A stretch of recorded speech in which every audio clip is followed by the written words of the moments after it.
Hey everybody, Patrick Kofi Awesome with Social FlyWay here again. And something we're going to talk about today is your branding in your business and in what you're using your business for, right?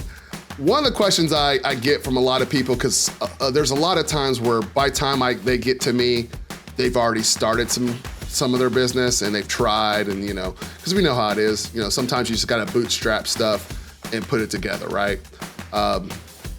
But one of the things I notice a lot of times when that happens is that people go out and they have a great idea, they have a good name, they have all the things that they might have a great product, but one of the things that they sometimes kind of lack on is actually making sure you look the part. What do you mean by that? Look the part.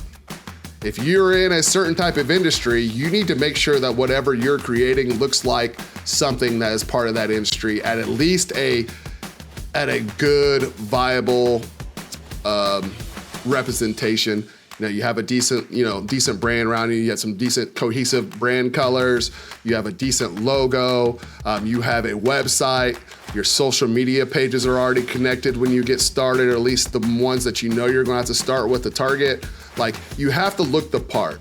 You have to look like that this is something that you or your company or your product is offering to the consumer or to an additional business, but it has to look good. Like, there's a lot of times, and I know that people are throwing up Wix websites and they still say Wix on them, or because you just want to get out there, or you got a Shopify store and it's really all still Shopify branded, nothing's been changed. Half the stuff on it still has the Latin.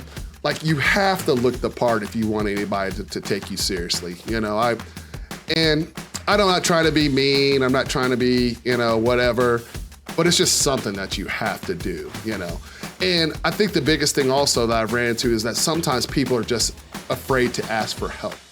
Even if it's not like in your budget at the time, you'd be surprised on how many people would be willing to at least help you and at least or guide you through it. Worst case scenario, you got two things right now that you can always use.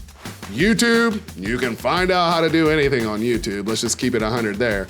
And now you have AI, you have Gemini, you have ChatGPT, you have whichever ones that you use the most. So use those resources, use those tools, and as you're creating your business, especially if you're starting new and you're a new entrepreneur, number one thing, you gotta make sure you look the part. All right? Okay, all right. Well, thank you for your time. This is Patrick Kofi Awesome with Social FlyWay. We look forward to seeing you in the next video. Bye.